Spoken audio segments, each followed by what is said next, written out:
దేవుని స్తోత్రం. ఆయన యొక్క ప్రేమ ద్వారా ఆకర్షింపబడి ఆయన సన్నిధికి వచ్చిన మీ అందరికీ యేసుక్రీస్తు నామమున వందనాలు. మత్తయి సువార్త 22:14.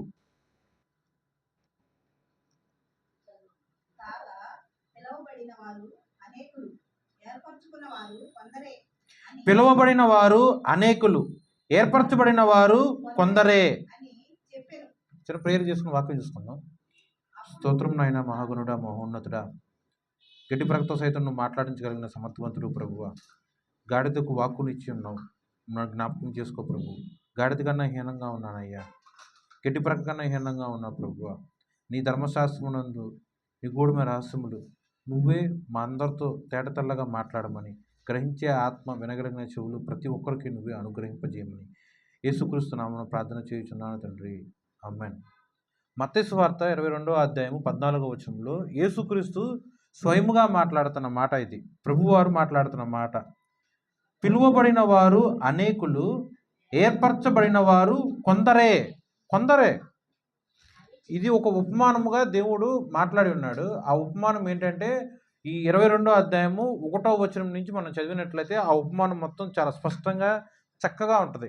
పరలోక రాజ్యం గురించి, జీవము కలిగిన తండ్రిగా ఉన్న యెహోవా దేవుడి గురించి, అలాగే యేసుక్రీస్తు ప్రభువు గురించి, పరిశుద్ధాత్మ దేవుడి గురించి, రక్షణ కవచముగా ఉండాల్సిన బాప్తిజం గురించి ఈ యొక్క అధ్యాయంలో 1 వచనం నుంచి 14వ వచనం వరకు చాలా స్పష్టంగా రాసి ఉంటుంది.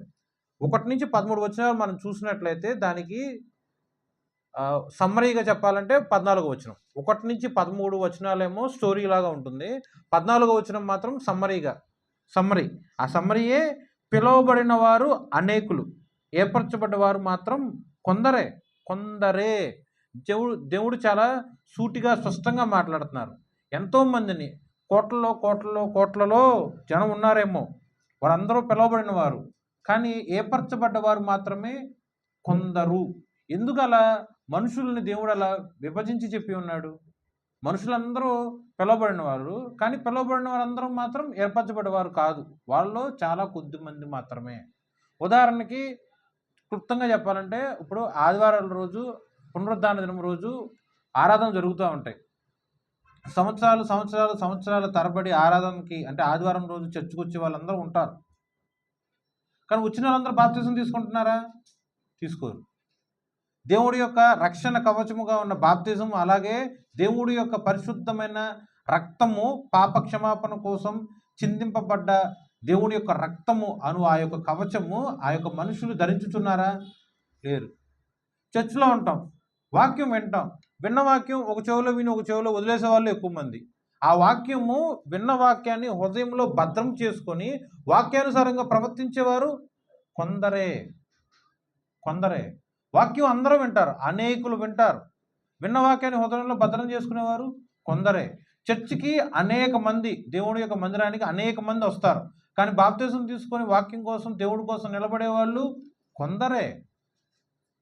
ఇష్టానుసారంగా ప్రవర్తించే వాళ్ళు అనేకులు, కానీ తమ యొక్క సొంత నిర్ణయాలు, సొంత ఇష్టాలు పక్కన పెట్టేసి దేవుడి యొక్క ఇష్టము, దేవుడి యొక్క చిత్తము జరిగించేవారు కొందరే. ఇహలోక సంబంధమైన చుట్టాలు అవ్వచ్చు, రక్త సంబంధికులు అవ్వచ్చు, వారి అవసరతల కోసము, అక్కర్ల కోసము దేవుణ్ణి తృణీకరించి రెండో ఆప్షన్గా దేవుడిని పెట్టుకుంటారు. అలాంటి వాళ్ళు అనేకులుగా ఉంటారు. కానీ కొందరు ఎలా ఉంటారంటే, దేవుడి యొక్క చిత్తంలో ఉన్న కొందరు దేవుడికి ప్రథమ స్థానం ఇచ్చేసి, తోడబుట్టినాళ్ళైనా సరే, భర్త అయినా సరే, భార్య అయినా సరే, వీళ్ళందరూ కూడా నాకు దేవుడు తర్వాతే, దేవుడి యొక్క వాక్యము తర్వాతే, దేవుడి యొక్క మాట తర్వాతే ఈ లోకంలో ఉన్న నాకు బంధుత్వములు అని కొందరు మాత్రమే నిలబడతారు. వీళ్ళందరినీ ఉద్దేశించి ఈ యొక్క వాక్యం, పిలువబడిన వారు అనేకులు, ఏర్పరచబడ్డవారు కొందరే. చర్చికి వచ్చినంత మాత్రాన, ఆరాధనలో పాల్పులు పొందుకున్నంత మాత్రాన పరలోకంలో ఎంట్రన్స్ ఉండదు. పరలోకంలో ఎంట్రన్స్ ఉండాలి అంటే ఫస్ట్ ఆఫ్ ఆల్ బాప్తిజం ద్వారానే సాధ్యం. రెండవ జన్మగా ఉన్న నీటి ద్వారా ఉన్న ఆ యొక్క బాప్తిజం తీసుకోవాల్సిందే. దేవుడి యొక్క రక్తము, దేవుడి యొక్క శరీరం నందు పాలుభాగస్తులు అవ్వాల్సిందే. అది కనుక లేకపోతే పరలోకంలో దేవుడు ఎంట్రన్స్ ఇవ్వరు. ఒకవేళ వచ్చారనుకో, దేవుడు ఏం చేస్తాడు? నిర్దాక్షిణంగా అసలంటూ దయ, దాక్షిణ్యం, కరుణ, క్షమాపణ ఏదీ లేకుండా ఉన్న పొలాన్ని అక్కడి నుంచి పరలోకంలోంచి తీసి చీకటి అగ్నిగుండంలోకి వేసేస్తాడు. ఇవంతా కూడా 1వ వచనం నుంచి 13వ వచనం రాసి ఉంటుంది. చూద్దాము. 22వ అధ్యాయంలో 1 నుంచి 13 వచనాలు. యేసు వారికి ఉత్తరమిచ్చుచు తిరిగి ఉపమాన రీతిగా ఇట్లనెను, పరలోక రాజ్యము తన కుమారునికి పెండ్లు విందు చేసిన ఒక రాజును పోలి ఉన్నది. ఆ పెండ్లు విందుకు పిలువబడిన వారిని రప్పించుటకు అతడు తన దాసులను పంపినప్పుడు వారు రానొల్లక పోయిరి. కాగా అతడు, ఇదిగో నా విందు సిద్ధపరచి ఉన్నాను, ఎద్దులను క్రొవ్విన పశువులను వధింపబడినవి, అంతయు సిద్ధముగా ఉన్నది, పెండ్లి విందుకు రండని పిలువబడిన వారితో చెప్పుడని వేరే దాసులను పంపెను. గాని వారు లక్ష్యము చేయక ఒకడు తన పొలమునకును మరియొకడు తన వర్తకమునకును వెళ్ళిరి. తక్కిన వారు అతని దాసులను పట్టుకొని అవమానపరచి చంపిరి. కాబట్టి రాజు కోపపడి తన దండ్లను పంపి ఆ నరహంతకులను సంహరించి వారి పట్టణములను తగలబెట్టించెను. అప్పుడు అతడు, పెండ్లి విందు సిద్ధముగా ఉన్నది, కానీ పిలువబడిన వారు పాత్రులు కారు గనుక రాజ మార్గములకు పోయి మీకు కనబడు వారందరినీ పెండ్లి విందుకు పిలువుడని తన దాసులతో చెప్పెను. ఆ దాసులు రాజ మార్గములకు పోయి చెడ్డవారినేమి మంచివారినేమి తమకు కనబడిన వారిని అందరినీ పోగు చేసి గనుక విందుకు వచ్చిన వారితో ఆ పెండ్లిశాల నిండెను. రాజు కూర్చున్న వారిని చూడ లోపలికి వచ్చి అక్కడ పెండ్లి వస్త్రమును ధరించుకొనని ఒకరిని చూచి, స్నేహితుడా, పెండ్లి వస్త్రము లేక ఇక్కడికి ఎలాగూ వచ్చితివని అడుగగా వాడు మౌని అయి ఉండెను. అంతటా రాజు, వీని కాళ్ళు చేతులు కట్టి వెలుపటి చీకటిలోనికి త్రోసివేయుడి, అక్కడ ఏడ్పును పండ్ల కొరుకుటయు ఉండునని పరిచారకులతో చెప్పెను. కాగా పిలువబడిన వారు అనేకులు, ఏర్పరచబడిన వారు కొందరే అని చెప్పెను. చూడండి, ఒక ఉపమానము చాలా స్పష్టంగా చక్కగా అర్థం అవడానికి దేవుడు చాలా సింప్లిఫైగా చేసి చెప్పారు. ఒకానొక రాజ్యం ఉంది. ఆ రాజ్యంలో పెండ్లి కుమారుడు అంటే యువరాజు యొక్క పెళ్లి జరుగుతూ ఉంది. ఆ యువరాజు యొక్క పెళ్లికి కావాల్సిన మొత్తం కూడా రాజుగారు సిద్ధం చేశారు.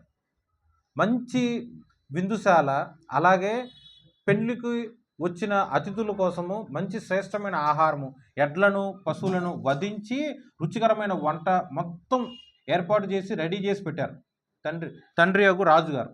ఆ రాజుగారు ఏం చేస్తారంటే భటుల్ని, రాజు కింద పనిచేసే సైనికులను అలాగే భటులను వీళ్ళందరినీ పిలిపించి పిలువబడిన వారిని అందరినీ కూడా వెళ్ళిపోయి వాళ్ళ దగ్గరికి వెళ్ళి, ఇదిగో పలానా అప్పుడు పలానా ప్రదేశంలో ఇలా పెళ్లి జరుగుతుంది రాజకుమారుడికి, మీరందరూ రండి అని ఆహ్వానము పంపించండి అని చెప్పి ఆజ్ఞిస్తాడు రాజుగారు. అలాగే వీళ్ళందరూ వెళ్ళారు. వెళ్ళి అందరినీ పిలుస్తున్నారు. పిలువబడిన అందరినీ పిలుస్తున్నారు. వాళ్ళు వచ్చారా? రారు. రాకుండా ఏం చేస్తారు? కొంతమంది పొలంలో పనులకు వెళ్తున్నారు, కొంతమంది ఏమో వర్తకము అంటే వాళ్ళకి ఎటువంటి వ్యాపారం ఉందో ఎటువంటి ఉద్యోగం ఉందో అవి చూసుకుంటున్నారు. కొంతమంది ఏం చేస్తున్నారు? అపహసించి హేళన చేసి ఆ యొక్క వర్తమానం తెచ్చిన ఆ యొక్క భటులను లేకపోతే ఆ యొక్క దూతలను చంపేశారు. ఆ విషయం రాజుకు తెలిసింది. రాజుకి బాగా కోపం వచ్చి ఇంకా ఉగ్రతగా వచ్చి ఆ యొక్క పట్టణములందరినీ కూడా పిలువబడిన వారు ఉన్న చంపిన ప్రజలుగా ఉన్న ఆ యొక్క పిలువబడిన వాళ్ళందరినీ కూడా అగ్నికి ఆహుతి చేశాడు రాజు. ఇలా పిలువబడిన వాళ్ళు రాలేదు కదా, ఇలా కాదు, మీరు వెళ్ళి రోడ్డు మీద నిలబడండి, రాజ మార్గముల మీద మీరు నిలబడండి, ఎవరైతే కనిపిస్తారో వాళ్ళందరికీ విషయం చెప్పి, అంటే పెండ్లి కుమారుడు యొక్క విందు గురించి చెప్పి వాళ్ళందరినీ ఈ యొక్క పెండ్లిశాలకు తీసుకురా అని చెప్పి భటులకు చెప్తారు. భటులు అలాగ వచ్చి రాజ మార్గం అంటే వీధుల్లో తిరిగేవాళ్ళు, అటు ఇటు వెళ్ళిపోయేవాళ్ళు, ఒక ఊరు నుంచి ఒక ఊరు వెళ్ళేవాళ్ళు అందరినీ కూడా చూసి ఎవరైతే కంటికి కనిపించారో వాళ్ళందరినీ తీసుకొచ్చేస్తారు. వాళ్ళు మంచోళ్ళ, వాళ్ళు చెడ్డోళ్ళ, వాళ్ళు ఉన్నత కులంలో ఉన్న వాళ్ళ, వాళ్ళు షెడ్యూల్ క్యాస్ట్లో ఉన్న వాళ్ళ, అంటే ఎవరు పుట్టారో ఎలా పెరిగారో మంచి చెడు ఏది కూడా పట్టించుకోకుండా కంటికి కనిపించిన వాళ్ళందరినీ కూడా తీసుకొచ్చేస్తారు. తీసుకొచ్చేసి పెండ్లిశాలలో నింపుతారు. మొత్తం నిండిపోద్ది, జనంతో నిండిపోద్ది. ఆ జనం చూసిన తర్వాత రాజుగారికి బాగా సంతోషం వస్తుంది. ఎవరెవరు ఎలా వచ్చారో ఏందో చూద్దామని చెప్పేసి రాజు తన యొక్క సింహాసనం విడిచి పెండ్లిశాలలోకి వచ్చి అందరినీ చూస్తూ ఉంటారు. అలా అందరినీ చూస్తున్నప్పుడు వాళ్ళలో ఒకడికి పెండ్లి వస్త్రం ఉండదు. కానీ అడిగే పద్ధతి చూడండి, మహారాజు అయి ఉండి కూడా ముక్కు మొహం తెలియనోడిని, ఒక సామాన్య ప్రజుడిని ఏంట్రా బట్టలు లేవు, పెండ్లి బట్టలు లేవు ఏంట్రా అని అడగకుండా, స్నేహితుడా పెండ్లి వస్త్రం నువ్వు ఎందుకు ధరించుకోవాలా అని అడిగారు.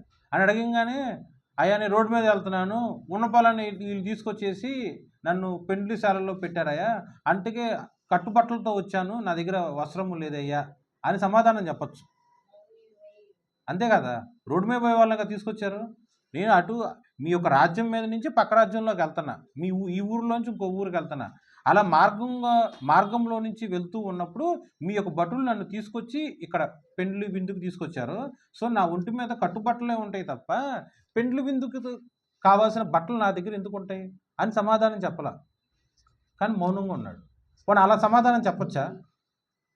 సమాధానం చెప్పే ఛాన్స్ ఉందా? మీరే ఆలోచించండి.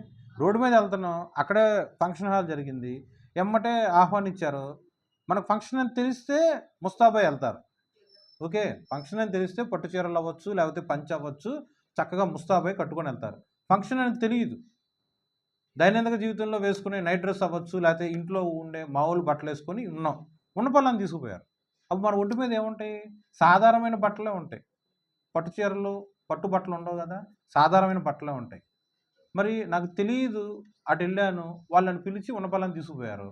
నాకు ఎక్కడ ఉంది టైం? నేను వేరే బట్టలు పెండ్లి బట్టలు వేసుకుంటానికి నాకు టైం ఎక్కడుంది అని అడగడానికి ఒక ఆస్కారం ఉందా లేదా? అంటే బదులు ఇవ్వడానికి ఆస్కారం ఉందా లేదా? ఛాన్స్ ఉందా లేదా? ఏంటి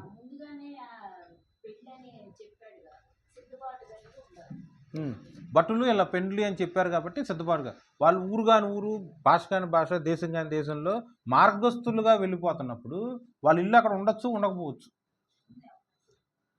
మార్గస్థులు కదా వాళ్ళందరూ మార్గం గుండా వెళ్ళిపోయేవాళ్ళు. సో వాళ్ళ ఇల్లు అక్కడ ఉండొచ్చు, ఇల్లు కూడా ఉండకుండా పక్క రాజ్యంలో పక్క ఊర్లో కూడా ఉండేవాళ్ళు ఉండొచ్చు. ఛాన్సెస్ ఉన్నాయి. మార్గంలో ఉండేవాళ్ళు అదే ఊర్లో ఉన్న వాళ్ళు కూడా ఉండే ఛాన్సెస్ ఉన్నాయి. సిద్ధపాటు అయ్యి వచ్చే వాళ్ళు ఉంటారు. కానీ అప్పుడున్న కాలంలో ఎలా ఉంటుందంటే పెళ్ళి వారం రోజులు చేస్తారు. వారం రోజుల్లో ఫస్ట్ ప్రదానం చేస్తారు. ప్రదానం చేసినంత మాత్రాన భార్యని భర్తని ఒక ఇంట్లో ఉండటానికి, అదే కాపురం చేయడానికి అలాంటి రూల్స్ అలాంటివి ఏమి ఉండవు. ప్రదానం చేసిన తర్వాత కూడా భార్యని అంటే పెండ్లి కూతురు తీసుకెళ్ళిపోతారు. పుట్టింటోళ్ళు తీసుకెళ్ళిపోయి వాళ్ళ ఇంట్లోనే పెట్టేసుకుంటారు. పెండ్లి కొడుకు వెళ్ళి తనకు ఉండటానికి వేరుగా ఒక మంచి ఇల్లు, అలాగే దానికి అవసరానికి తగినట్టు అంటే ఇంట్లోకి సమకూర్చుకోవాల్సిన అన్నీ కూడా సిద్ధం చేసుకొని సమకూర్చుకొని ఒక మంచి రోజు చూసుకొని అప్పుడు మళ్ళీ పెళ్లి కూతురు దగ్గరికి వచ్చేసి, అంటే పెళ్లి కూతురు అలా పుట్టింటికి వచ్చి అప్పుడు అంత రెడీగా ఉంది, ఇక మన ఇద్దరం చక్కగా హ్యాపీగా భార్యాభర్తల్లాగా బతకచ్చు అని చెప్పి అప్పుడు తీసుకెళ్తారు. ఆ తీసుకెళ్లే క్రమంలో గొప్పగా విందు చేస్తాడు ఆ పెండ్లి కూతురు యొక్క తండ్రి. ఇలా సుమారు వారం రోజులు ఉంటుందన్నమాట. ఇది ఆ రోజుల్లో జరిగే పెళ్ళి. ఇక్కడ మహారాజు యొక్క తత్వం ఎలా ఉంటుందంటే, ముక్కు మొహం తెలియని వాళ్ళు, స్ట్రేంజర్స్ అంటే బాటసారులు, ఆ వీధి గుండా వెళ్ళే వాళ్ళు పెళ్ళికి వస్తారని తెలుసు కదా, వచ్చేటప్పుడు వాళ్ళు ఎలా అయినా ఉండొచ్చు, వాళ్ళ ఒక వస్త్రములు. కానీ ఈయన మహారాజు, అందుకే ముందుగా ఏం చేస్తాడంటే ఆ యొక్క పెండ్లిశాలలోకి వచ్చేటప్పుడే వాళ్ళందరికీ కూడా ఈయనే బట్టలేస్తాడు. ఓకేనా, మహారాజే బట్టలేస్తాడు. అయ్యో నా దగ్గర బట్టలు లేవు, అయ్యో నా దగ్గర బట్టలు లేవు అంటే పెండ్లి బట్టలు నా దగ్గర లేవు అని బాటసారులు అనుకుంటానికి కూడా ఆస్కారం లేదు. 100 మంది రాని 1000 మంది రాని వాళ్ళు రోడ్లో నుంచి ఇలా వచ్చి పెండ్లిశాల ఇది అనుకుందాము, రోడ్డు మీద నుంచి ఇక్కడికి వచ్చినప్పుడు ఇక్కడ భటుడు నిలబడి, ఆ భటుడు అంటే దేవుని యొక్క దూతలాగా నిలబడి వచ్చే ప్రతి ఒక్కరికి కూడా పెండ్లి వస్త్రములు ధరింపజేసి లోపలికి పంపిస్తాడు. ఓకే, అంటే మీ పెండ్లి వస్త్రం ఇచ్చినా కూడా నువ్వు ఎందుకు వేసుకోలేదు స్నేహితుడా అన్న అర్థంతో కూడిన వాక్యం అది. అప్పుడు అతను ఏం సమాధానం చెప్పలేడు. నా దగ్గర నేను బాటసారిగా నా దగ్గర లేదు కదా అని చెప్పడానికి ఆస్కారం లేదు, మౌనంగా ఉంటాడు.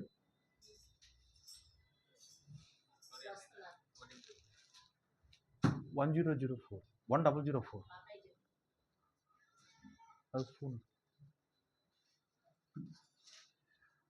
అలా ఆస్కారం ఎక్కడా లేదనమాట, తప్పించుకోవడానికి లేదు.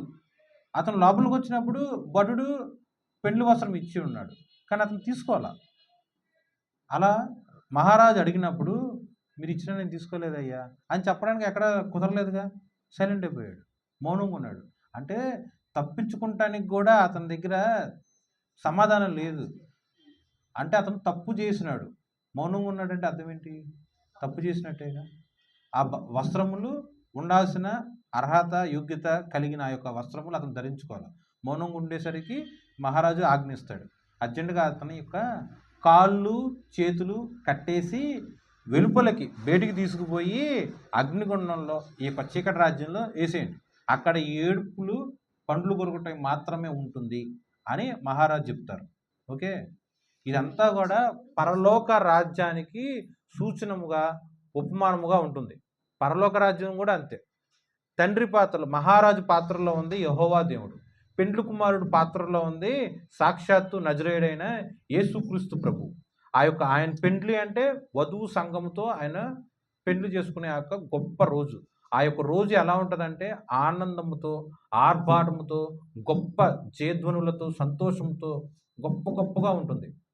ఆ యొక్క విందు ఎవరో కూడా కని విని ఎరుగని రీతిలో గొప్పగా జరుగుతుంది.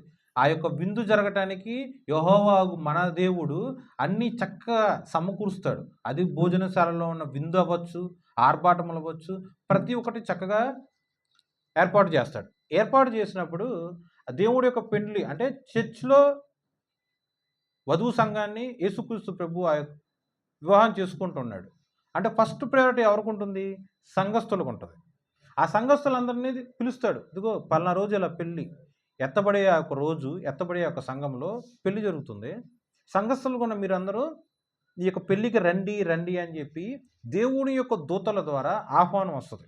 ఆహ్వానం వచ్చినప్పుడు సంఘస్థులు ఏం చేస్తారు? కొంతమంది ఈరోజు మాకు పొలం పని ఉంది, నాట్లు వేసుకోవాలి, రేపు వస్తాను, ఇంకో రోజు వస్తాను, ఈరోజు మంచి వ్యాపారం, మంచి గిరాకీ ఉన్న సమయం, ఈ కాలంలో వ్యాపారం పక్కన పడేసి నీ పెళ్ళికి వచ్చే సందర్భం నాది కాదు, నేను రాను అని కొంతమంది ఉద్యోగం చేసుకునే వాళ్ళు ఉద్యోగానికి ఇంపార్టెన్స్ ఇవ్వటం, కొంతమంది రక్త సంబంధులకు ఇంపార్టెన్స్ ఇచ్చి అలా సంఘస్థుల్లో చాలామంది ఎక్కువ మంది ఏం చేశారు?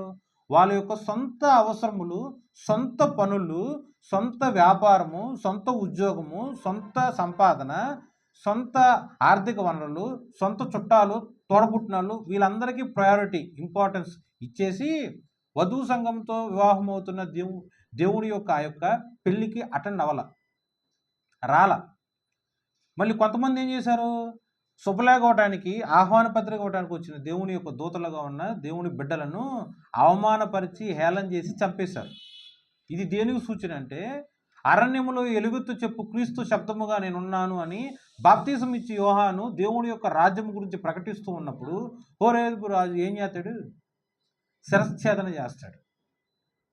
ఓకే, యెషయా ప్రవక్త దేవుడి గురించి, దేవుడి యొక్క రాకడ గురించి ప్రకటిస్తూ దేవుడి యొక్క సువార్తని ప్రజలందరికీ చెప్తూ ఉన్నప్పుడు ఒక చక్రవర్తి ఏం చేశాడు?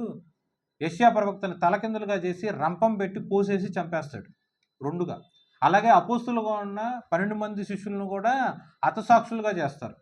ఓకే, సో దేవుడి యొక్క రాజ్యం గురించి ప్రకటించే అపోస్తులుగా ఉన్న దేవుడి యొక్క బిడ్డలను కూడా చాలామంది యూదులే, దేవుడిని ఎరిగిన వాళ్ళనే, దేవుడి ఎరిగిన ఆ యొక్క ధర్మశాస్త్రమును తెలిసిన ఆ యొక్క పరిసయ్యులు అవ్వచ్చు, యూదులు అవ్వచ్చు, వీళ్ళందరూ కూడా హేళన చేసి అవమానపరచడం మాత్రమే కాకుండా దేవుని యొక్క బిడ్డల్ని చంపేశారు, హతసాక్షిగా చేసేశారు. అలా చేసేసరికి దేవుడు ఏమన్నా ఖాళీగా ఊరకనే చూస్తూ ఉంటాడా? శిక్ష వేస్తాడు. ఎలాంటి శిక్ష? ఆ పిలువబడిన వారు అంటే ఎవరైతే హత్య చేసి చంపేశారో వాళ్ళందరినీ కూడా ఏం చేస్తారు? వారు ఉంటున్న ప్రదేశాన్ని అగ్నితో కాల్చివేస్తాడు దేవుడు. మరి ఈ యొక్క హేరోదు రాజు అలా చేశాడు. అలాగే కొంతమంది చక్రవర్తులు, రోమా సామ్రాజ్యంలో ఉన్న మహా చక్రవర్తులు అపోస్తులైన పౌలు గారిని, అలాగే ఇంకా గొప్ప అపోస్తులను, వీళ్ళందరినీ కూడా చంపేశాడు. దేవుడు ఏమైనా చూస్తూ ఊరుకున్నాడా? దేవుడు చనిపోయి పునరుద్ధానుడై తిరిగి లేచి వెళ్ళిపోయిన తర్వాత సుమారు 70 సంవత్సరాలు, క్రీస్తు మరణించి పునరుద్ధానుడై తిరిగి లేచి వెళ్ళిపోయిన సుమారు 70 సంవత్సరాల తర్వాత ఆ యొక్క యెరూషలేం పట్టణాన్ని తగలబెట్టేశారు. అదేంటి యెరూషలేం పట్టణం తగలబెట్టడం? దేవుడి యొక్క జన్మస్థలం కదా అని మీకు డౌట్ రావచ్చు. కానీ అది వాక్యంలో ఆల్రెడీ రాసుంది. ఎవరైతే ఆ యొక్క ప్రాంతంలో ఇలా బాప్తిస్మిచ్చి యోహాను గారిని, ఇంకా అపోస్తులను ఎవరైతే చంపారో ఆ ప్రదేశంలో ఆ కార్యం జరిగించిన వారి యొక్క ఇల్లు మొత్తం దేవుడు తగలబెట్టేశాడు వాక్యానుసారంగా. ఓకే, ఓకేనా? ఇలా తగలబెట్టి వాళ్ళందరినీ హతం చేశారు. ఇప్పుడు నేను యూదులకు మాత్రమే వచ్చాను, మిగతా లోకంలో ఉన్న అందరి ప్రజల కోసం నేను రాలేదు అని దేవుడు ఒక సందర్భంలో వాక్యానుసారంగా మాట్లాడతాడు. ఓకే, బల్ల మీద పెట్టిన దేవుడి యొక్క రొట్టెను యూదులకు మాత్రమే ఇస్తాను తప్ప కుక్కలుగా ఉన్న అన్యులకు నేను ఇవ్వను అన్నట్టు దేవుడు అలా మాట్లాడినప్పుడు, తగ్గింపు స్వభావం కలిగిన అన్విత్వంతో కూడిన దేవుడి యొక్క ప్రేమను ఎరిగిన ఆ యొక్క లోకస్తులు ఎలా మాట్లాడతారు? నేను కుక్క కన్నా హీనంగా ఉన్నా, ఆ రొట్టెను నువ్వు నాకు ఇవ్వయ్యా అని తగ్గింపు దీనత్వంతో కూడిన ప్రార్థన ఆలకించినప్పుడు దేవుడు ఆ ప్రార్థనకు సమాధానం చెప్పి వాళ్ళకి రక్షణ ఇస్తాడు. సో దేవుడి యొక్క సత్యసువార్త మొట్టమొదట యూదులకి ప్రకటింపబడి ఉన్నది. యెరూషలేములో అవ్వచ్చు, ఆ చుట్టుపక్కల ప్రాంతాల్లో అవ్వచ్చు, యూదా గోత్రపు కొదమసముగా ఉన్న యేసుక్రీస్తు యొక్క వంశంలో జన్మించిన ఆ యొక్క ఇజ్రాయేల్ ప్రజలకి ఫస్ట్ సత్యసువార్త ప్రకటింపబడి ఉన్నది. ఆ సత్యసువార్త ప్రకటింపబడిన పిమ్మట కూడా పిలువబడిన వాళ్ళు ఎవ్వరూ కూడా దేవుడి వైపు తిరగకుండా వారి యొక్క లోకంలో ఉన్న పనులకు, వారి యొక్క ఇష్టానుసారంగా, వారి యొక్క కోరిక ప్రకారము దేవుణ్ణి విసర్జించి వారి యొక్క ఇష్టం ప్రకారమే ప్రవర్తిస్తూ ఉన్నప్పుడు ఆ యొక్క వాక్యము యూదులలో నుంచి దాటి వెళ్ళి అన్యులకు వ్యాప్తి చెందుతుంది, అన్యులను ఆకర్షితులుగా చేస్తుంది. ఓకే, అన్యులను ఆకర్షితులుగా చేసినప్పుడు ఆ అన్యుల్లో కొంతమంది గొప్ప ఉదాహరణగా అబ్రహాం గారు లాగా సూర్యదేవుని పూజించే ఆయన కూడా దేవుడి యొక్క మాట విని తర్వాత ఎలాంటి ఆయన అయ్యారు? ఇజ్రాయెల్ ప్రజలుగా మార్చబడి ఉన్నాడు. ఓకే, ఫస్ట్ యూదులు వినని సమయంలో అన్యులకి ఆ యొక్క సువార్త ప్రకటింపబడి ఆ అన్యుల్లో ఉన్న వాళ్ళందరూ కూడా దేవుడి వైపు తిరిగారు. ఓకేనా? అన్యుల్లో ఉన్న వాళ్ళందరూ కూడా దేవుడి వైపు తిరిగారు. ఆ తిరగటం దేవుడి యొక్క ప్రేమను వాళ్ళు స్వతంత్రించుకొని ఆ యొక్క వస్త్రం ఎలా అంటే ఏంటి? ఆ వస్త్రం బాప్తిసం. సో పరలోకంలోకి ఆ యొక్క ఎంట్రన్స్ ఎలా ఉంటుందంటే కేవలం బాప్తిసం ద్వారానే ఎంట్రన్స్ ఉంటుంది. ఎన్ని సంవత్సరాల పాటు మందిరానికి వచ్చినా సరే దేవుడు పట్టించుకోడు, అస్సలు లెక్కే లేదు. అసలు నువ్వు అటెండెన్స్ ఉన్నా ఒకటే, లేకపోయినా ఒకటే. దేవుడి యొక్క బాప్తిసం లేకుండా, బలారాధనలో పాల్పొప్పులు పొందుకోకుండా, దేవుడి యొక్క కుమారుడుగా, దేవుడి యొక్క కుమార్తెగా నువ్వు ఎలా వస్తావు? ఏది ఛాన్స్? ఏది? తల్లి ఉన్నారు, బిడ్డలు ఉన్నారు, వాళ్ళిద్దరు తల్లి బిడ్డలని ఎలా చెప్తాం? పేగుబంధం అవ్వచ్చు, రక్తబంధం అవ్వచ్చు, ఆ రెండు తప్పించి ఇంకేమైనా కారణాలు ఉంటాయా? ఏమండి? ఉంటాయండి. మరి బాప్తిజం తీసుకోకుండా నేను యేసయ్య బిడ్డని అని చెప్తానికి ఆస్కారం ఎక్కడ ఉంది? ఇప్పుడు నేను పుట్టాను, మా అమ్మకే నేను పుట్టా, కానీ బైబిల్ ఏం చెప్తుంది? నేను రెండోసారి జన్మించాలి అంటే నేను రెండోసారి మా అమ్మ కడుపులోకి వెళ్ళిపోయి ఉండి మళ్ళీ 9 నెలలు ఉండి ఆ తర్వాత నుంచి రమ్మని అర్థమా? మరి ఎలా? నీటి ద్వారా అంటే పరిశుద్ధాత్మ ద్వారా. నీరు దేవుడి యొక్క వాక్యానికి సాదృశ్యం. తండ్రి, కుమార, పరిశుద్ధాత్మ నామంలో మనం రెండో జన్మగా ఉన్న బాప్తిసం తీసుకోవాలి. ఆత్మ ద్వారా బాప్తిసం తీసుకోవాలి. రెండో జననం ఉండాలి. ఆ రెండో జననం ఉన్నవాడు మాత్రమే ఇహలోక సందర్భంగా అప్పటి వరకు పలానా వల్ల కుమారుడు, పలానా వల్ల కుమార్తె. కానీ బాప్తిసం తీసుకున్న తర్వాత దేవుని యొక్క కుమారుడు, దేవుని యొక్క కుమార్తె, వాళ్ళు క్రీస్తు యొక్క విశ్వాసులు అని ఒక ముద్ర మన మీద వేస్తారు. నేను మామూలుగా ఎలా చెప్పాలి? వెంకయ్య పలానా జేడు గారు అబ్బాయి అని కుళ్ళురులో లేకపోతే తెలిసిన వాళ్ళు అంటారు. కానీ బాప్తిసం తీసుకున్న తర్వాత నేను ఎవరిని అండి? లోకానుసారంగా చూస్తే జేడు గారు అబ్బాయిని, కానీ ఆత్మీయానుసారంగా చూస్తే యేసుక్రీస్తును ద్వారా రక్షింపబడిన ఒక విశ్వాసి. నా తల్లి, నా తండ్రి ఎవరు? సాక్షాత్తు యేసుక్రీస్తు ప్రభు. ఆ రక్షణ కవచము, యేసుక్రీస్తు యొక్క రక్తము నా మీద ఒక కవచం లాగా ఉంటుంది. నేను స్ట్రైట్గా పరలోకంలోకి వెళ్తానికి ఆస్కారం లేదు. నా యొక్క వస్త్రములు ఎలా ఉంటాయి? పాపంలో పుట్టా, పాపంలో పెరిగా, పాపపు ఆలోచనలు కలిగి ఉన్నా, పాపపు ప్రవర్తన కలిగి ఉన్నా. కారణం ఏంటి? ఆదాము అవ్వము వంశంలో నుంచే నేను వచ్చాను. నా వస్త్రములు, నా క్రియలు, నా చేష్టలు, నా బుద్ధి మొత్తం పాపంలోనే ఉంటాయి. కానీ ఎప్పుడైతే యేసుక్రీస్తు ప్రభు యొక్క రక్తము నా మీద కవచముగా, వస్త్రముగా ధరించుకుంటానో అప్పుడు నా వస్త్రములు కనిపిస్తాయా? ఏమన్నా మామూలు ప్రాక్టికల్గా ఆలోచించండి. నా దేహం మీకు కనిపిస్తుందా? నా బట్టలు మీకు కనిపిస్తున్నాయిగా? నా దేహాన్ని నా బట్టలతో నేను కప్పుకున్నా. ఓకేనా? అలాగే మనిషి యొక్క పాపాన్ని యేసుక్రీస్తు ప్రభు యొక్క రక్తముతో కప్పబడి ఉండాలి. మనిషి యొక్క పాపములను యేసుక్రీస్తు ప్రభు యొక్క రక్తము ద్వారా కడగబడాలి. అలా కడగబడిన వాళ్ళు మాత్రమే, యేసుక్రీస్తు ప్రభు యొక్క రక్తమును కప్పుకున్న వాళ్ళు, వస్త్రములాగా ధరించుకున్న వాళ్ళు మాత్రమే పరలోకములో ఎంట్రన్స్ ఉంటుంది. అంతకు మించి ఈ లోక సంబంధంగా నా ఇష్టానుసారంగా నేను ప్రవర్తిస్తా, నా నోటికి వచ్చినట్టు నేను మాట్లాడతా, ఎలా పడితే అలా ఉంటాము, ఇప్పుడు కాకపోతే ఇంకెప్పుడు చేసుకుంటాం, ఉన్న ఆయుష్లో సుఖపడకపోతే ఇంకెలా ఉంటుంది అన్నట్టు మనం ఆలోచించి ప్రవర్తించినా చివరికి ఏడుపు పండ్లు కొరికే ఆ యొక్క అగ్నిగుండంలో వేయబడతాం తప్ప దేవుని యొక్క రాజ్యంలో చేర్చబడం. అగ్నిగుండంలో ఎలా వేయబడతాం? కాళ్ళు చేతులు కట్టేసి వేయబడుతుంది. నువ్వు నడవగలవా? నువ్వు తిరగగలవా? నువ్వు కనీసం తిండి తినగలవా? ఏం చేస్తావు చెరసాల్లో వేసిన తర్వాత? అయ్యా ఒక ఛాన్స్ ఇవ్వు, నేను కిందకి వెళ్ళి అన్నీ సరి చేసుకొని నేను బాప్తిజం తీసుకుంటా అంటానికి ఆస్కారం లేదు. సమయం మించిపోయింది, సమయం దాటిపోయింది. దేవుడిచ్చిన ఆ సమయంలోనే మనం బాప్తిజం తీసుకోవాల్సింది. ఆ సమయం దాటిపోయిన తర్వాత ఒక అవకాశం కిందకి వెళ్తా అని అనడానికి ఎక్కడ ఆస్కారం లేదు. ఈ యొక్క ఉపమానం మొత్తం మీరు చూసినట్లయితే పిలువబడిన వారిలో కొంతమంది దేవుని యొక్క బిడ్డలందరినీ హతమార్చారు. చూడండి, మత్తయి సువార్త 14:10. మత్తయి సువార్త 14:10.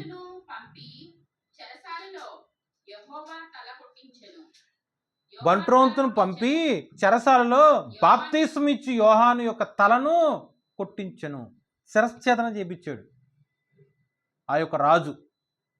చూడండి, మీకు జనరల్గా డౌట్ రావాలిగా, ఆయన సర్వశక్తి కలిగిన యెహోవా దేవుడు ఆయన యొక్క దూతగా, ఆయన యొక్క సేవకుడుగా, పనివాడుగా ఉన్న బాప్తిస్మిచ్చి యోహాను యొక్క తలని నరికేటప్పుడు దేవుడు శక్తిహీనుడుగా పరలోకంలో కూర్చున్నాడా? ఆయన వచ్చి అడ్డగించేయచ్చుగా. నోటి మాటతో సృష్టి యావత్తుని శాసించిన, సృష్టించిన శక్తిమంతుడుగా ఆ యొక్క కఠినమైన కార్యం జరగకుండా అడ్డగించచ్చుగా అన్న ఆలోచన మీకు ఎప్పుడు వచ్చిందా? మరి వచ్చిందండి? రాలేదా? మీకు వచ్చిందమ్మా? మనం జనరల్గా అనుకుంటాం కదా, ఆ రోజు అలా చేయకుండా ఉన్నట్లయితే నాకు యాక్సిడెంట్ అయ్యేది కాదు, ఆ రోజు నేను అలా వెళ్లకుండా ఉన్నట్లయితే నాకు ఈ గొడవ అయ్యేది కాదు, ఆ రోజు నేను ఈ పని చేయకుండా ఉన్నట్లయితే ఈరోజు నేను అలా అప్పుల్లో ఉండేవాడిని కాదు, అసలంటూ అతన్ని నేను పెళ్లి చేసుకోకుండా ఉన్నట్లయితే కనుక నా జీవితం బాగుండేదేమో, మంచి మొగుడు వచ్చేవాడేమో, ఈ సాడిస్ట్ హస్బెండ్ వల్ల నాకు ఈ గోల తప్పేదేమో అని అనుకునే సందర్భాలు ఉన్నాయి. ఉంటాయా? ఉండవా? ఉంటాయా? కానీ దేవుడు అవన్నీ ఎలా చూస్తూ ఉంటాడు? చేతగాగా ఏ జరిగితే జరిగిందిలే అని అనుకుంటాడా? కాదు, కాదు. పౌలుని చంపిన ఆ యొక్క రోమా చక్రవర్తి దేవుడు చూస్తూ ఉన్నాడా? పౌలుని మాత్రమే కాదు, అపోస్తులందరినీ చంపేస్తా, దేవుడి యొక్క మాట యేసుక్రీస్తు ప్రభు అని ఆ మాట ఉచ్చరించిన నాలుగుని తగ్గొస్తాం, శిరచ్ఛేదం చేస్తాం, చంపేస్తాం అని మాట్లాడిన రోమా సామ్రాజ్యం మొత్తం బైబిల్ పట్టుకుని దేవుని యొక్క సువార్తను ప్రకటిస్తుంది. దానికి కారణం అపోస్తుడైన ఆ యొక్క పౌలు గారి యొక్క మరణం. ఈ యొక్క యెరూషలేములో ఈ యొక్క హోరేదు రాజు చేసిన బాప్తిస్మిచ్చి యోహాను యొక్క శిరచ్ఛేదన వల్ల వాళ్ళందరూ కూడా, ఆ నెక్స్ట్ తరం అందరూ కూడా దేవుళ్ళలోకి తేబడి ఉన్నారు. దేవుడి యొక్క ఉగ్రత ఆ యొక్క రాజు మీద కనబడి ఉన్నది, అగ్నిగుండములోనికి అప్పగింపబడి ఉన్నది. దేవుడు ఏది కూడా ఊరకనే చేయడు, కారణం లేకుండా ఒక్క చిన్న పని కూడా దేవుడు చేయడు. ఆయన యొక్క బిడ్డలకి హతసాక్షి గొప్ప యోగ్యత భూమి మీద ఎందుకు ఇచ్చాడు అనుకున్నారు? ఇక్కడైతే హతసాక్షి అవుతారు, అదే హతసాక్షి అయినాడు పరలోకంలోకి వెళ్ళిన తర్వాత ఎక్కడ ఉంటాడు? మామూలుగా మనకులాగా పరలోకంలో కూర్చుంటారు అనుకుంటారా? తప్పు, అలా ఉండదు. యేసుక్రీస్తు ప్రభు తండ్రి పక్కనే ఉన్న మిగతా సింహాసనం మీద వాళ్ళందరినీ కూర్చోబెడతారు. రేపని రోజు నేను వెళ్ళాను అనుకోండి, నేను హతసాక్షి అవ్వలేదు, సో వాళ్ళతో పాటు నేను కూర్చుంటానా? నేను కూర్చోను. నేను ఎంట్రీ టికెట్ వేసుకొని లోపల వరకు వెళ్ళగలను, నేను అంతవరకే. మీకు సామాన్యంగా అర్థం కావాలంటే ఎట్లా చెప్పాలంటే అండి, సినిమా హాల్ ఉంది, బాగా డబ్బు ఉన్న వాళ్ళు 200 రూపాయలు పెట్టుకొని రెగ్యులర్ సీట్ కొనుక్కుంటారు, డబ్బు లేని వాళ్ళు 10 రూపాయలు పెట్టుకొని నేల టికెట్ కొనుక్కుంటారు. ఇంకా డబ్బు లేని వాళ్ళు గేట్ కీపర్ని కాళ్ళ అయ్యాల బతిమలాడి నేను నేల మీద కూర్చుంటా, ఎవరికి అడ్డం రాకుండా సినిమా చూసి వెళ్ళిపోతానయ్యా అంటారు.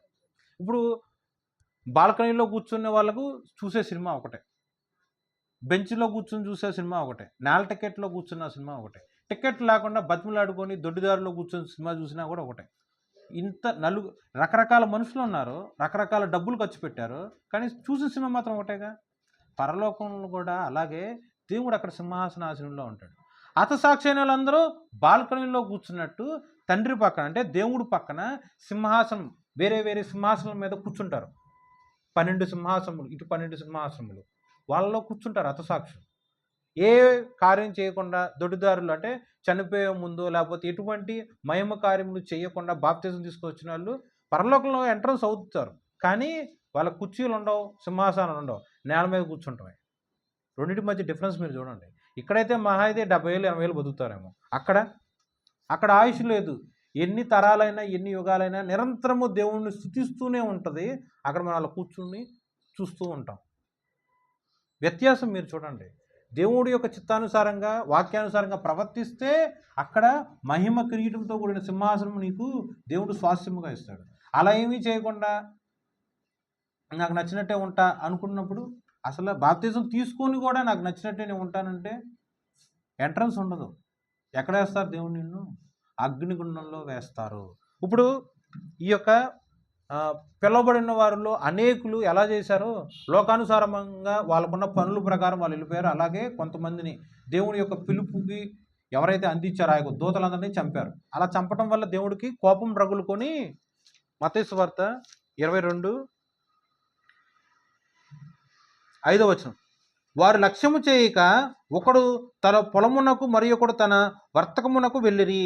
తక్కిన వారు అతని దాసులను పట్టుకొని అవమానపరిచి చంపిరి. కాబట్టి రాజు కోపపడి తన దండ్లను పంపి ఆ నరహంతకులను సంహరించి వారి పట్టణములను తగలబెట్టించెను. చూడండి, లూకాసు వార్త 21:5.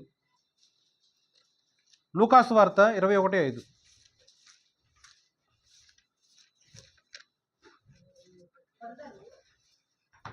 కొందరు ఇది అందమైన రాళ్లతోనూ అర్పితములతోనూ శృంగారింపబడి ఉన్నదని దేవాలయమును గూర్చి మాట్లాడుతుండగా ఆయన, ఈ కట్టడములను మీరు చూచుచున్నారే, వాటిలో రాతి మీద రాయి ఉండకుండా అవి పడదోయబడు దినములు వచ్చుచున్నవని చెప్పెను.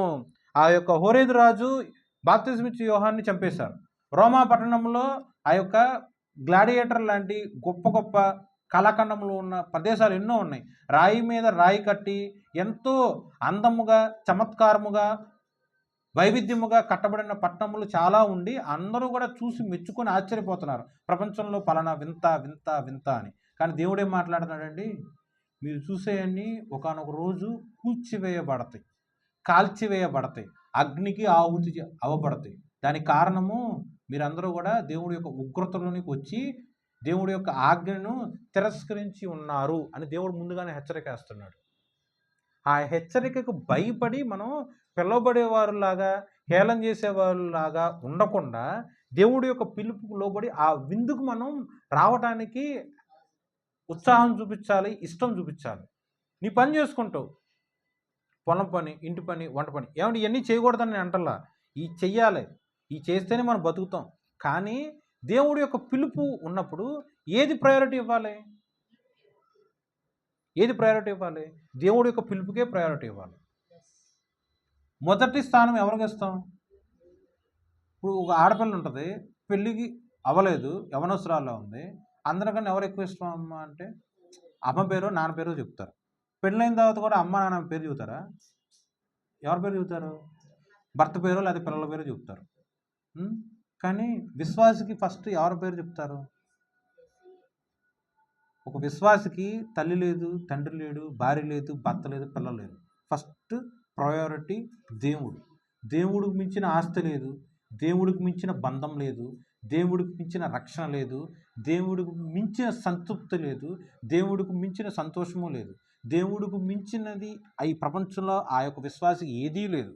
సో అన్నిటికన్నా ముందు ప్రప్రథముగా ఇవ్వాల్సిన ఇంపార్టెన్స్ దేవుడికి. అలా ఇవ్వకుండా నీ పనులు నువ్వు చూసుకుంటున్నావు అనుకో, దేవుడు ఆ యొక్క పరలోకంలో ఎంట్రీగా ఉన్న ఆ యొక్క గేట్ మూసేస్తాడు, తాళం వేస్తాడు. నువ్వు వెళ్తావు అసలు?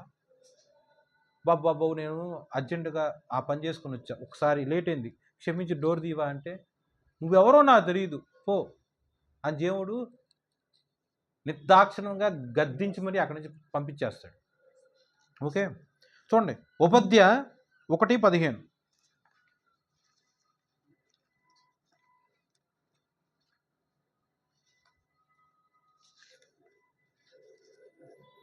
ఉపధ్య 1:15.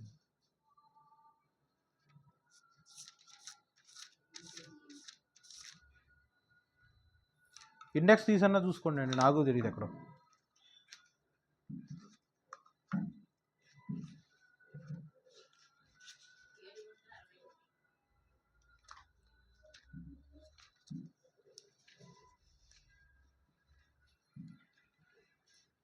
యెహోవా దినము అన్యజనులందరి మీదకి వచ్చుచున్నది, అప్పుడు నీవు చేసినట్టే నీకును చేయబడును, నీవు చేసినదే నీ నెత్తి మీదకి వచ్చును. ఈ ఒక వాక్యం జాగ్రత్తగా పరిశీలన చదవండి. అంత్య దినములు లేదా యెహోవా యొక్క దినం, దేవుడు యొక్క పిలుపు వస్తుంది. ఓకే, అన్ని జనులందరి మీదకే వస్తుంది. ఈ లోకంలో ఉన్న అందరు సృష్టి యావత్తు మీద దేవుడు యొక్క పిలుపు వస్తుంది. ఓకే, దేవుడు పిలుస్తున్నాడు. అలా పిలిచినప్పుడు దేవుడు ఎలాంటి తీర్పు తీరుస్తున్నాడు? నువ్వేం చేసావో అదే నీ మీదకి వస్తుంది. నువ్వు పొరుగు వారి మీదకి ఏది చేసావో అదే నీ మీదకి వస్తుంది. నువ్వు పొరుగు వారిని ఆశీర్వదించావా, నీ జీవితం మీద నీకు ఆశీర్వాదం వస్తుంది. నువ్వు పొరుగు వారిని శపించావా, నీ జీవితం మీద నీకు శాపం వస్తుంది. నువ్వు పొరుగు వారి పిల్లలను ఆశీర్వదించావా, నీ పిల్లలు ఆశీర్వదించబడతారు. నువ్వు పొరుగు వారి యొక్క పిల్లలను శపించావా, నీ పిల్లలు శపించబడతారు. వాళ్ళు వచ్చి శపించారా, అనిలు వచ్చి శపించారా? కాదు, నీ నోరే శపించింది. నీ నోరుతో నువ్వు అనరాని మాటలు, కాని మాటలు, వాయువరసలు లేని తిట్లు నువ్వు ఎదుటని తిట్టావు అనుకో, దేవుడి యొక్క తీర్పు వచ్చింది. దేవుడి యొక్క తీర్పు వచ్చినప్పుడు ఆ తిట్లు మొత్తం నీ మీదకే వస్తుంది, నీ కుటుంబం మీదకే వస్తుంది, నీ గర్భవాసం పుట్టిన నీ పిల్లల మీదే వస్తుంది. ఉపధ్య 1:15. యెహోవా దినము అన్య జనులందరి మీదకి వచ్చుచున్నది, అప్పుడు నీవు చేసినట్టే నీకును చేయబడును. ఆకలి లేని వాళ్ళు ఉన్నారు అంటే, ఆకలి కలిగి దాహం కలిగి వస్త్రహీనతలో ఉన్న వాళ్ళు ఉన్నారు. ఆ టైంలో నువ్వు వచ్చి వాళ్ళని చూసావు, మనసులో చాలా బాధపడ్డావు. అమ్మా చక్కగా తిను, అదిగో ఆ రోడ్డు చివరికి వెళ్ళు, పంపు ఉంది, చక్కగా నీళ్ళు తాగు. ఇంకా ఈ వీధి చివరికి వెళ్ళు, అక్కడ పాత బట్టలు పడేసి ఉన్నాయి, అవి వేసుకో అని నువ్వు చెప్పావు అనుకో, అది మంచి పనే కాదా? అది మంచి పని కాదు. నీ నోటితో నువ్వు చెప్పావండి, కానీ నీ క్రియ ఏది? నీ దగ్గర 2 చీరలు ఉన్నాయి, బట్టలు లేని వాళ్ళు వచ్చారు, ఒక చీర వాళ్ళకి ఇచ్చావనుకో, దేవుడి యొక్క ప్రేమ నువ్వు చూపిస్తున్నట్టు.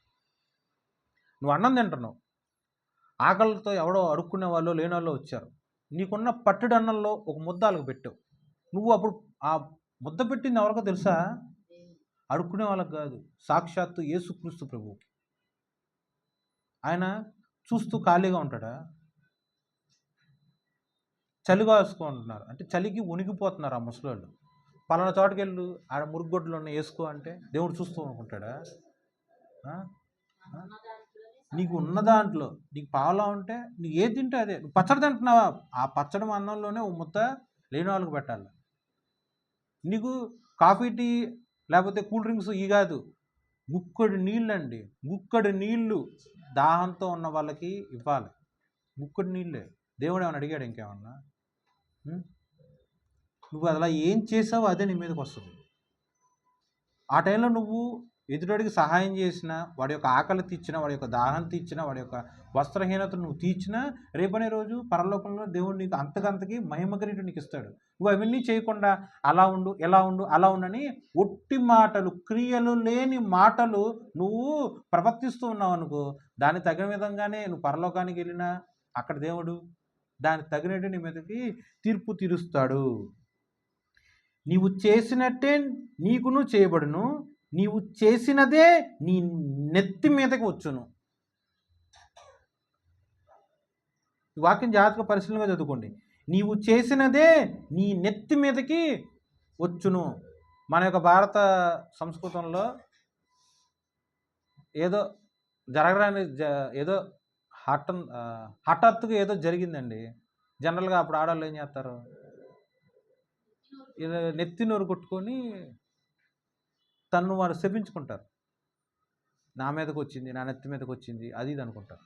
ఈ యొక్క వాక్యం జాతక పరిశీలనగా చదవండి. నువ్వు చేసింది నీ నెత్తి మీదకి వచ్చింది. నువ్వు మంచి చేస్తే నీ నెత్తి మీదకి ఏమొచ్చింది? మంచిగా వస్తుంది. నువ్వు దేవుడి యొక్క ప్రేమను ప్రకటించావు అనుకో, నీ నెత్తి మీదకి. నువ్వు బాగుంటేనే నీ భర్త, నీ భార్య బాగుంటారు. నువ్వు బాగుంటేనే నీ కడుపును పుట్టిన పిల్లలు బాగుంటారు. నువ్వు బాగుంటే నీ ఇల్లు బాగుంటుంది. నువ్వు బాగుంటే నీ కుటుంబం బాగుంటుంది. నువ్వు బాగుంటే నీ యొక్క తోడబుట్టినాలు, రక్త సంబంధాలు కూడా బాగుంటారు. నువ్వు బాగుంటే నీ వీధి బాగుంటుంది. ఓకే, మరి నువ్వు చేసింది మంచి అయితే నీ నెత్తి మీదకి తిరిగి మంచిగానే వస్తుంది. అదే నువ్వు చెడు చేస్తే నీ నెత్తి మీదకి కూడా అంత్య దినమునందు చెడే వస్తుంది. తీర్పు దినమునందు చెడు వస్తుంది. ఎవరో వచ్చి మనల్ని పాడు చేసి నాశనం చేసి అగ్నిగుండంలో చేయనవసరంలా. మన నోరు, మన మాట, మన ప్రవర్తనే తిరిగి మన మీదకి వచ్చింది. ఒక శాపంలాగా, ఒక తీర్పులాగా. ఎవరు తప్పించుకోగలరు అప్పుడు? యెహోవా యొక్క అంత్యదినం అది. ఎవరు తప్పించుకోగలరు? మనుషుల దగ్గర నుంచి అయితే నువ్వు పారిపోతావేమో. మనిషి యొక్క చూపు ఈ వీధి వరకే ఉంటుంది, పక్క వీధిలోకి వెళ్ళదేమో, కనిపించేమో. కానీ దేవుడి దగ్గర నుంచి నువ్వు ఎక్కడ తప్పించుకుంటావు? భూలోకంలో ఒక ప్రదేశం ఉందా? అగాధ సర్వంలో ఏదైనా ప్రదేశం ఉందా? ఆకాశంలో ఏదైనా ప్రదేశం ఉందా దేవుడి యొక్క కంటి చూపు నుంచి నువ్వు తప్పించుకొని వెళ్ళిపోవడానికి? సో జాగ్రత్త.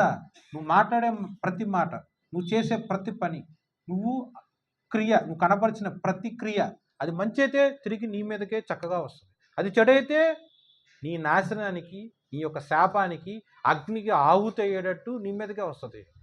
హోరేబు రాజు ఆ రోజు బాప్తిస్మం ఇచ్చే యోహాను గారిని చంపేటప్పుడు దేవుడి యొక్క అగ్నిగుండం నా మీదకి వచ్చి నన్ను సంహరించిన దహించేస్తుంది అని ఆయనకి తెలియచ్చు, తెలియకపోవచ్చు.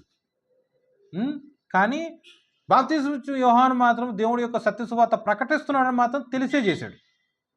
ఒక స్త్రీ వ్యామోహంలో పడిపోయి ఆ స్త్రీ అలా చెప్పింది కాబట్టి ఆ చెప్పిన దాని ప్రకారము ఈ యొక్క బాప్తిస్మం ఇచ్చే యోహాను యొక్క తలని తగనరికి తీసుకొచ్చాడు, పళ్ళెం మీద పెట్టి బహుమానంగా ఇచ్చాడు. దేవుడు చూస్తూ ఉన్నాడు.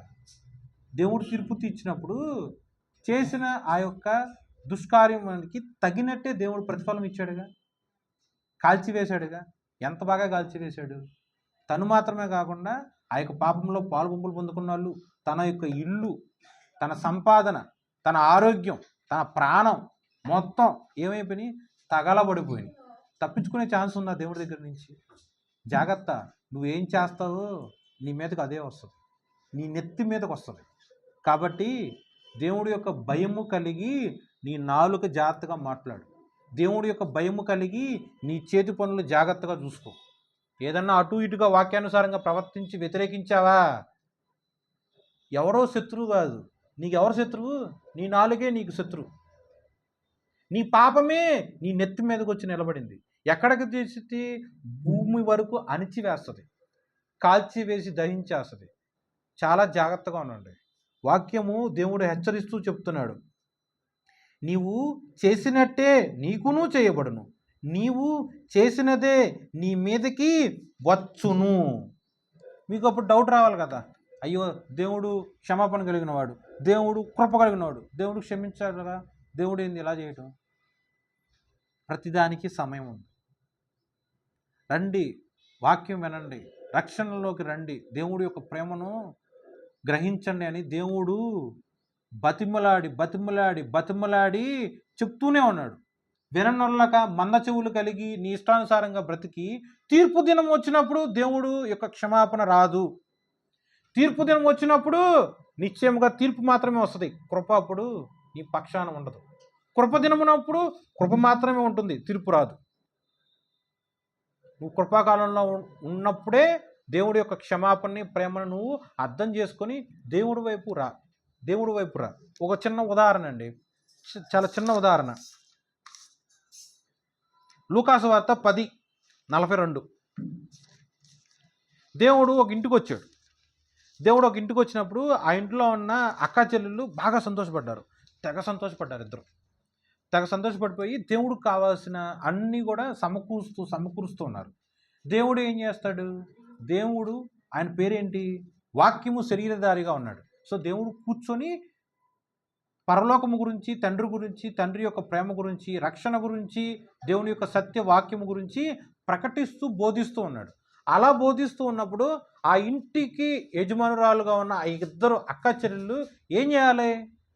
దేవుడి యొక్క వాక్యాన్ని వింటూ ఉండాలి. ఓకేనా? దేవుడి యొక్క వాక్యాన్ని వినకుండా ఒక స్త్రీ ఏమో ఇంటి పని వంట పని చేసుకుంటూ వెళ్తుంది. ఇంకో స్త్రీ ఏం చేస్తుంది? దేవుడి యొక్క కాళ్ళ కింద కూర్చొని వాక్యం వింటూ ఉంటుంది. ఓకే, ఇది జనరల్గా జరిగింది ఆ యొక్క అధ్యాయంలో. అప్పుడు లోకానుసారంగా ఏం ఆలోచిస్తాం?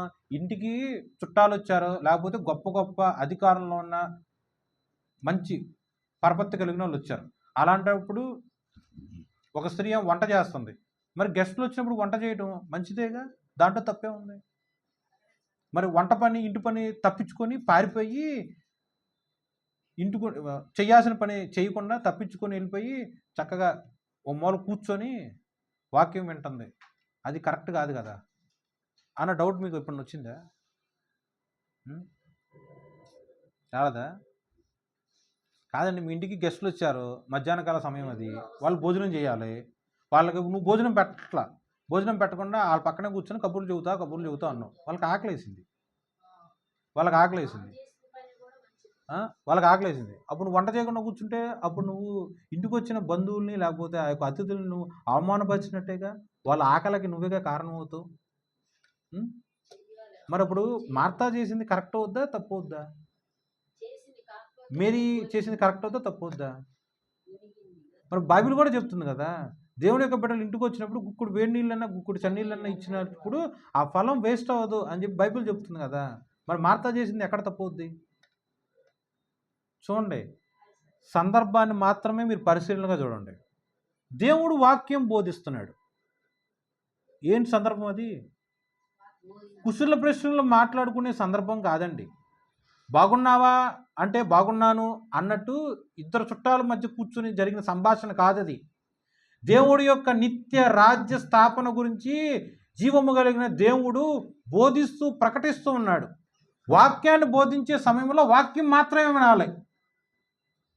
చర్చకు వచ్చినప్పుడు దేవుడు నాతో ఏం మాట్లాడతాడు అని మాత్రమే మనం చూడాలి. వాక్యం ప్రకటింపబడుతున్నప్పుడు దేవుడు నాతో ఆ రోజు ఏం మాట్లాడతాడు అన్నాడు, ఆ సమయంలో దేవుడు నాతో ఏం ముచ్చటిస్తున్నాడు అని మాత్రమే మనం గ్రహింపు కలిగి అబ్జర్వ్ చేస్తుండాలి. అంతకు మించి మంచినీళ్ళని దాహమని వంట వార్పులు అని చెప్పి అటు ఇటు తిరుగుతున్నాం అనుకో, అది చేయకూడదని కాదండి. ఏ సమయంలో చేయాలో ఆ సమయంలో చేయాలి. వాక్యం బోధించిన తర్వాత కూడా వీళ్ళు వంట చేసుకోవచ్చుగా. ఏమవుద్ది? వాక్యం స్టార్ట్ చేయక మునుపు రెడీ చేసుకోవచ్చుగా. ఏమవుద్ది? ఆ వాక్యం బోధించేటప్పుడే ఆ యొక్క ఇంటి పని వంట పని గుర్తొచ్చిందా? అది ఇక్కడ వాక్యంలో అర్థం. ఓకేనా? అర్థమైందండి? వంట చేయడం తప్పు కాదు, ఇది కాదు ఇక్కడ కాంటెక్స్ట్. ఏ సందర్భంలో చెయ్యాలో మాత్రమే మీరు గ్రహించండి. ఓకే, అది చాలా చక్కగా రాసి ఉంటుంది ఆ వాక్యం. లోకాసు వార్త 10వ అధ్యాయం 38 నుంచి మీరు చూసినట్లయితే, అంతటా వారు ప్రయాణమై పోవచ్చుండగా ఆయన ఒక గ్రామంలో ప్రవేశించును. మార్తా అను ఒక స్త్రీ ఆయనకు తన ఇంట చేర్చుకొనెను.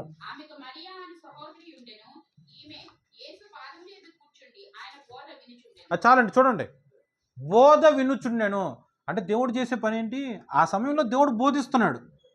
ఓకే, దేవుడు మాట్లాడుతున్నప్పుడు దేవుడు ఏం మాట్లాడుతున్నాడా అని చెప్పి నీ యొక్క మనోనేత్రము ఆత్మీయ నేత్రము అప్పగించి చూడాలి, కనిపెట్టుకొని వింటూ ఉండాలి. అంతకు మించి ఏసే వచ్చాడుగా, ఆయనకి మటన్ ఇష్టం వండి పెడదాం, ఆయనకి చికెన్ ఇష్టం వండి పెడదాం, ఆయనకి చేపలు ఇష్టం వండి పెడదాం.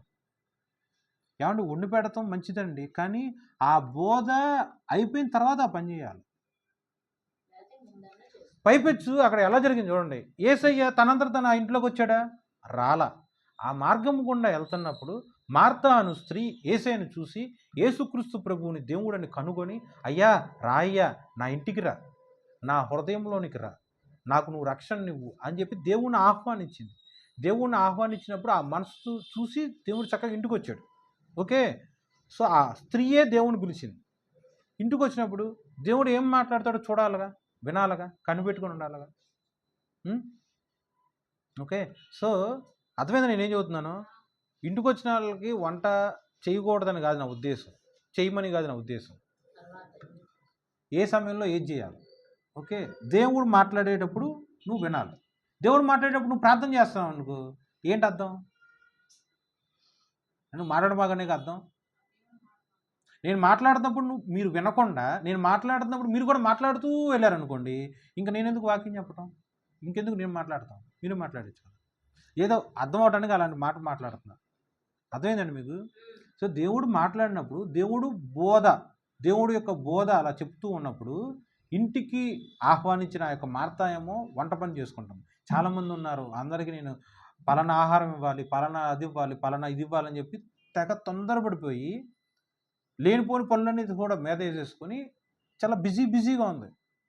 పైపెచ్చు మన చెల్లి చూస్తేనేమో వేసే కాళ్ళ కింద కూర్చొని వాక్యం వింటా ఉంది. నీకు నా మీద ఇంత కూడా చింత లేదా? ఒక్కదాన్నే ఇంత కష్టపడుతున్నా కదా, ఒంటి చేత్తో 100 మందికి ఒంటి పెడుతున్నా, నా మీద నీకు ఇంత కూడా చింత లేదా అన్నట్టు ఏసైతో మాట్లాడుతుంది. ఏసై ఏమన్నాడు? ఇంట్లో ఉన్న వాళ్ళందరికీ, నాతో పాటు వచ్చిన 12 మంది శిష్యులకి నువ్వే వంట చేస్తున్నావమ్మా, నువ్వు చాలా మంచిదానివి అమ్మా అని ఏసై అన్నాడా? అనలా. బోధించేటప్పుడు నువ్వైనా ఏ స్త్రీ అయినా నా దగ్గర కూర్చొని వాక్యం వినాల్సిందే అని దేవుడు ఆ స్త్రీకి, మార్తాకి చక్కగా ఉపమానం రూపంగా అర్థమయ్యేటట్టు మాట్లాడాడు. అర్థమైందండి మీకు? ఏమర్థమైంది? దేవుడు బోధ చేసేటప్పుడు మీరు వేరే పనులు, వేరే ధ్యాస అవి పెట్టుకోకూడదు. దేవుడు బోధించేటప్పుడు దేవుడు నాతో ఏం మాట్లాడతాడని నువ్వు కనిపెట్టుకొని ఎక్కడ కూర్చోవాలి? దేవుడి యొక్క పాదముల దగ్గరే. ఇక్కడ దేవుడు మాట్లాడుతున్నప్పుడు గోడ అవతలకి వెళ్ళిపోయి, పక్క రూమ్లోకి వెళ్ళిపోయి, పక్క వీధిలోకి వెళ్ళిపోయి కూర్చుంటాం కాదు. ఓకే, దేవుడి యొక్క సన్నిధిలో ఉన్నప్పుడు దేవుడి యొక్క సన్నిధిలో మోకరించి ఆయన యొక్క కాళ్ళ చెంత ఒక్కలాగా కనిపెట్టుకొని ఉండాలి. ఓకే, అప్పుడు దేవుడి యొక్క స్వరము, దేవుడి యొక్క బోధను గ్రహిస్తావు, అర్థం చేసుకుంటావు. ఒకవేళ నీకు అర్థం కాలేదనుకో, వీడు కనిపెట్టుకుని ఉన్నారు, వాళ్ళకి అర్థం కావట్లా కాబట్టి నువ్వు ఉపమానముగా మాట్లాడదాం, వాళ్ళకి అయినా అర్థం కాల, ఇంకా తేటతెల్లగా మాట్లాడదాం అని దేవుడు నీ యందు జాలి దయ కలిగి నీతో ఇంకెక్కువసేపు ముచ్చటిస్తాడు. ఓకే, అలా కాకుండా నువ్వు ఎక్కడో నీ నచ్చినట్టు నువ్వు చేసుకుంటా పోతున్నావు, దేవుడే మాట్లాడుతున్నాడు, దేవుడికి ఎలా ఉంటుంది? మీరు ఆలోచన చేయండి. మీ భర్త మీతో మాట్లాడుతున్నాడు, మీరు ఆ గదిలోకి వెళ్ళి, వంటింట్లోకి వెళ్ళి, ఆ గదిలోకి వెళ్ళి ఏదేదో పని చేసుకుంటున్నారు, మీ భర్త మాట్లాడతాడు మీ భర్త 4 తిప్పులు తిడతాడా? భర్త దగ్గరే అలా ఉండాల్సినప్పుడు మరి సృష్టికర్తకు దేవుడు, పెండ్లి కుమారుడుగా ఉన్న దేవుడు, ఆయన యొక్క అంత్యదినమును ముందు నీతో మాట్లాడే ప్రతి మాట నువ్వు ఎంత చాలా జాగ్రత్తగా వినాలి, ఆలోచించు. ఓకేనా? ఇంతవరకు అర్థమైందా? చివరిగా ఒకటేనండి, చూడండి, యెషయా 64:6.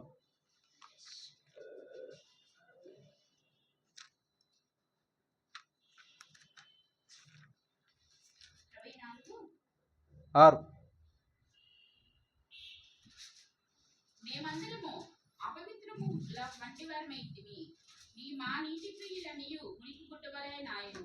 మేమందరము ఆకువలే వాడిపోతుమి, గాలి వాన కొట్టుకొని పోవునట్లుగా మా దోషములు మమ్మల్ని కొట్టుకొని పోయేను. చాలండి. ప్రకటన 7:9. ప్రకటన గ్రంథం 7:9. మనిషి యొక్క నీతిక్రియ ఎలా ఉన్నాయి?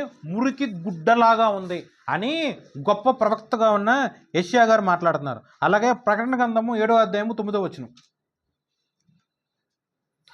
అటు తర్వాత నేను చూడగా ప్రతి జనములో నుండి, ప్రతి వంశములో నుండి, ప్రజల నుండి, ఆయా భాషలు మాట్లాడే వారిలో నుండి వచ్చి ఎవరిని లెక్కింపజాలని ఒక గొప్ప సమూహం కనబడెను. వారు తెల్లని వస్త్రములు ధరించుకున్న వారే ఖర్జూరపు మట్టల చేత పట్టుకొని సింహాసనం ఎదుటను గొర్రెపిల్ల ఎదుట నిలవబడి, సింహాసనాసీనుడైన మా దేవుని గొర్రెపిల్లకును మా రక్షణకై స్తోత్రమని మహాశబ్దముతో ఎలుగెత్తి చెప్పిరి. 14 కూడా చదవరా? 7:14. అందుకు నేను, అయ్యా నీకు తెలియననుగా అతడు ఇలాగ నాతో చెప్పాను, వీరు మహాశ్రమ నుండి వచ్చిన వారు గొర్రెపిల్ల రక్తములో తమ వస్త్రములు ఉతుక్కొని వాటిని తెలుపు చేసుకుని, అందువలన వారు దేవుని సింహాసనం ఎదుట ఉండి రాత్రింబగళ్ళు ఆయన ఆలయంలో ఆయన సేవించుచున్నారు. సింహాసనాసీనుడైన వాడు కానీ తన గుడారము వారి మీద కప్పును. చాలండి.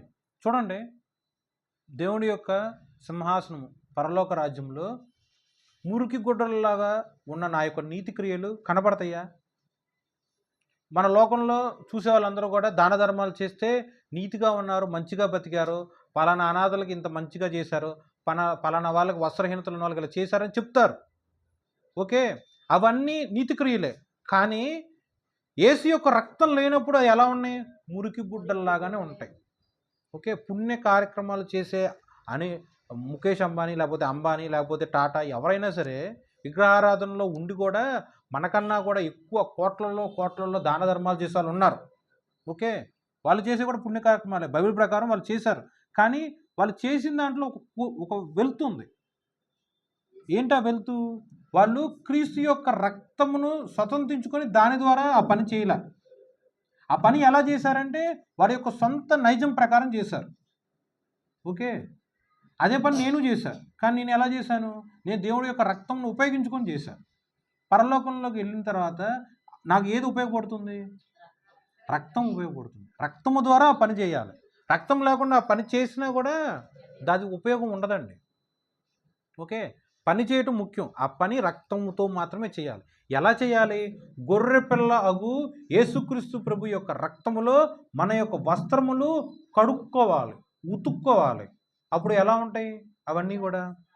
గొర్రెపిల్ల రక్తములో తన వస్త్రములు ఉతుకుకొని వాటిని తెలుపు చేసుకొనిరి, పాపములన్నీ కూడా వెళ్ళిపోతాయి. ఉతుక్కోవాలి. బట్టల తోటం తెలుసుగా మీకు? నీళ్ళల్లోనూ సర్ఫ్లో నానబెట్టి ఉతుకుతారుగా. అలాగే మనిషి పుట్టిన నేను క్రీస్తు యేసు యొక్క రక్తంలో నా యొక్క క్రియలు, చేష్టలు, బుద్ధి, అలవాట్లు, మనిషి నైజం ప్రతిదీ కూడా నేను దేవుడి యొక్క రక్తంలో ఉతుక్కుంటున్నా. అలా ఉతుక్కుంటున్నప్పుడు నాలో ఉన్న పాపం మొత్తం కూడా వెళ్ళిపోయింది. వెళ్ళిపోయినప్పుడు నేను ఎలా ఉన్నామండి? తెలుపు వచ్చినాయి నా యొక్క వస్త్రములు. అందువలన తెలుపు చేసుకున్న తర్వాత మాత్రమే, అందువలన వారు దేవుని సింహాసనం ఎదుట ఉండి రాత్రింబగళ్ళు ఆయన ఆలయంలో ఆయనను సేవించుచూ ఉన్నారు. సో రాత్రింబగళ్ళు దేవుడి యొక్క ఆలయంలో ఉండాలన్నా, దేవుని సేవించాలన్నా దేనివల్ల సాధ్యమైంది? నీ క్రియల వల్ల, నీ ప్రార్థన వల్ల, ఈ యొక్క పుణ్య కార్యక్రమాల వల్ల, నువ్వు సంపాదించిన కోట్ల ఆస్తి అనాథులకు ఇవ్వటం వల్ల. ఒకే ఒక కారణం, ఆ వాక్యంలో ఏం రాస్తుంది? గొర్రెపిల్ల రక్తం. గొర్రెపిల్ల రక్తము చేత నువ్వు ప్రోక్షింపబడాలి. అలా ప్రోక్షింపబడితే దేవుని యొక్క సింహాసనం ఎదుట నువ్వు ఉంటావు. దేవుని యొక్క రక్తం వలన రాత్రింబగళ్ళు దేవుని యొక్క ఆలయంలో నువ్వు సేవిస్తూ ఉంటావు. గొర్రెపిల్ల రక్తం వలన ఆసీనుడైన వాడే గుడారము వారి మీద కప్పును. నీ మీద దేవుడి యొక్క గుడారం కప్పుపడుతుంది. దేని ద్వారా కప్పబడుతుంది? యేసుక్రీస్తు ప్రభు యొక్క గొర్రెపిల్లగా ఉన్న ఆయన యొక్క రక్తము వలన తండ్రి వచ్చి నీ మీద మందిరం యొక్క గుడారము కప్పుతాడు.